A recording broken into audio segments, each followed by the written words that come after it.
Where wild meets human. The camera glides over endless mountain ranges dusted with snow, then plunges into a sun-baked plain. A hawk wheels overhead. A tractor crawls across a field as dusk gathers. A voice begins. The story of wildlife in North America is, at its heart, the story of us. For tens of thousands of years, people and animals have shared this land in a dance of admiration, fear, respect, and conflict. From the frozen peaks of Alaska to the torrid plains of Texas, from the dense spruce forests of Montana to the cotton fields of Georgia, we have built our homes inside ecosystems that were here long before we learned to farm a single acre. Nature is not a polite neighbor. It is resilient, astonishingly powerful, and unpredictable. Predators, scavengers, and invasive species all shape the land we depend on.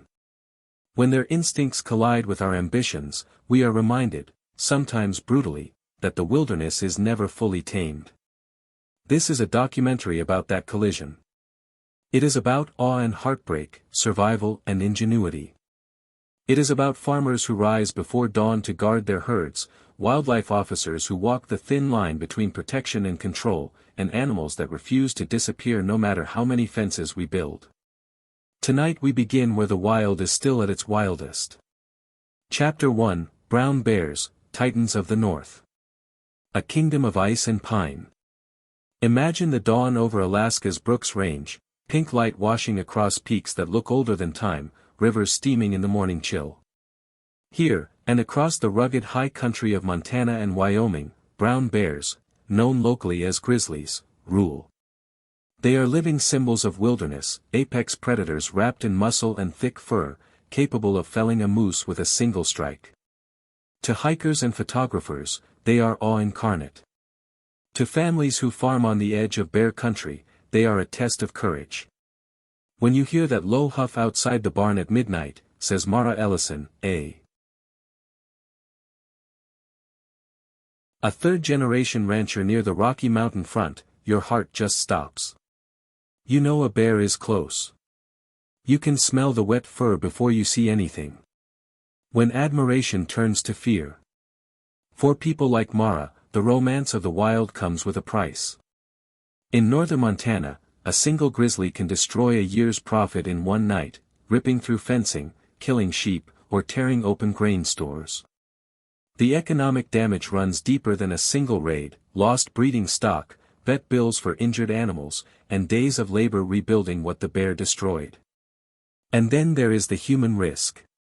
Even a cautious bear can become unpredictable when startled or hungry. A charging grizzly reaches 35 miles per hour, faster than a racehorse for a deadly few seconds. You never forget that speed, recalls wildlife biologist Kevin Mertz, who once faced a bluff charge while surveying salmon runs in Alaska. The ground shakes. Your brain barely catches up before it stops, or doesn't. Preparation, living beside a predator. Survival here means planning every chore with a bear in mind.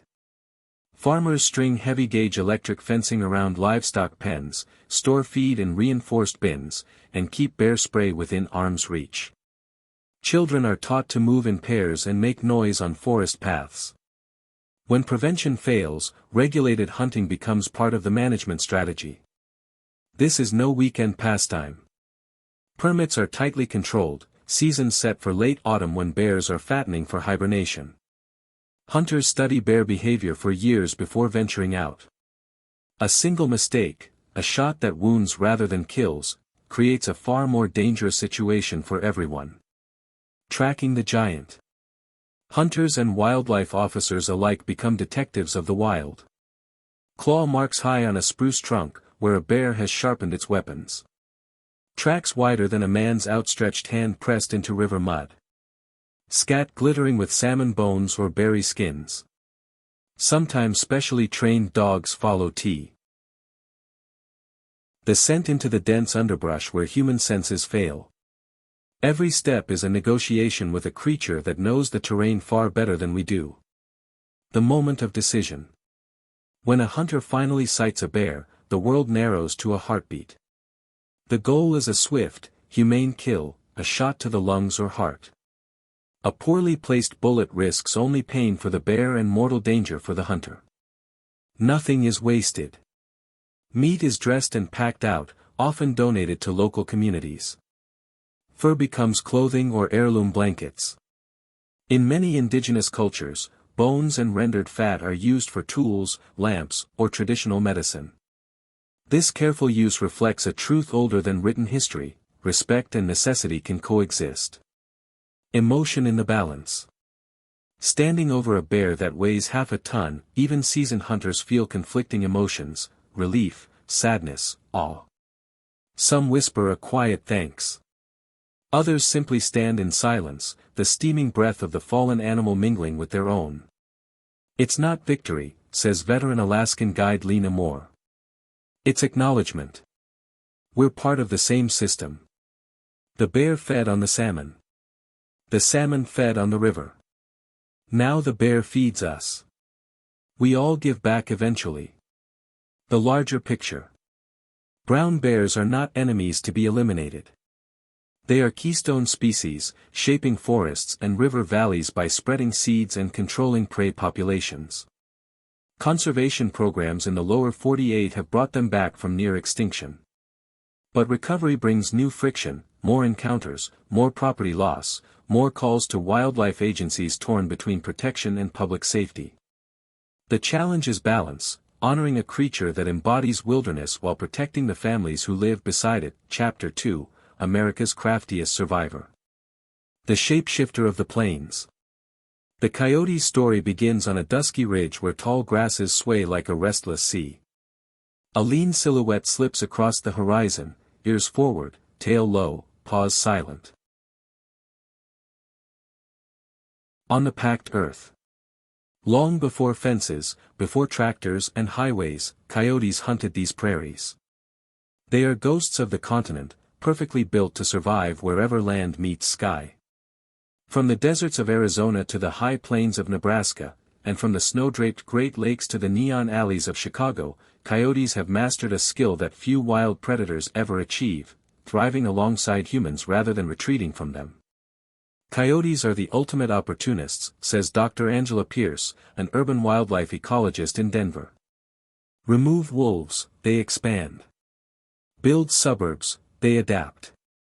Poison them, they rebound. They've been outsmarting us for centuries. An unexpected urban resident. Walk the pre-dawn streets of almost any American city and you might glimpse a shape trotting along the curb, a silent commuter in a world of traffic lights and garbage bins. In Los Angeles, wildlife cameras routinely capture coyotes crossing freeways at night, timing their movements between waves of speeding cars. In New York's Bronx borough, a female raised a litter beneath an unused baseball dugout. These urban pioneers dine on discarded pizza crusts, rats, squirrels, and the occasional unattended pet. Their intelligence allows them to memorize trash pickup schedules, exploit gaps in fencing, and teach their pups routes through storm drains like secret subway tunnels. The toll on farmers. For rural communities, coyotes are not merely fascinating, they are a recurring nightmare. One West Texas sheep rancher, Caleb Hernandez, remembers the night he lost 7 lambs before dawn. It was like a ghost army, he says. We never heard a thing until the dogs started barking. By then it was too late. Each lamb represented hundreds of dollars in feed, breeding, and potential wool sales. Multiply that by hundreds of incidents each year and the numbers are staggering. The U.S. Department of Agriculture estimates that over 60% of predator-related livestock deaths are caused by coyotes. Beyond economics lies the emotional cost, the sight of mauled animals, the sleepless nights of vigilance, the helplessness of knowing these clever predators might strike again tomorrow. Masters of strategy. Coyotes rarely hunt at random. They observe, plan, and coordinate with a sophistication that rivals wolves. Solo hunters stalk rabbits, mice, and insects, relying on acute hearing to pinpoint the faint rustle of a vole under snow. Pairs work together to flush deer toward an ambush.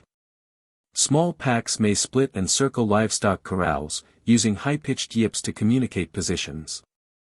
Their reproductive strategy amplifies the challenge. When populations are culled, females respond biologically by producing larger litters, sometimes up to 12 pups. Thus, heavy hunting pressure can paradoxically increase the number of coyotes within a region over time.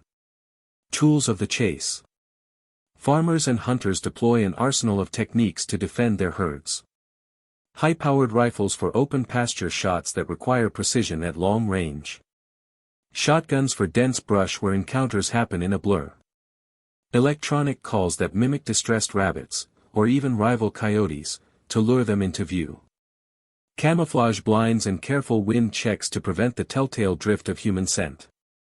Most hunts occur at dawn or dusk when coyotes are most active. Success demands patience, hours of stillness broken by a single heartbeat quick shot. Culture and legend. To many Native American nations, the coyote is the eternal trickster, a wily figure who bends rules, steals fire, or brings wisdom through mischief. These stories recognize what science confirms: resilience and intelligence are the coyote's greatest weapons. Even today, that mythic aura lingers. Ask a rancher in New Mexico or a park ranger in Oregon, and you'll hear admiration mixed with exasperation. Coyotes are pests, yes, but also marvels of adaptation, proof that wildness still pulses beneath the asphalt. And cornfields, learning to live with the wild. The coyote's yellow eyes have watched us since the first campfires flickered on the plains. We have tried to poison, trap, and shoot them out of existence. Yet, under the same moon that lit our ancestors' paths, they still lope across deserts and through the alleys of our biggest cities. What the coyote teaches is uncomfortable but profound.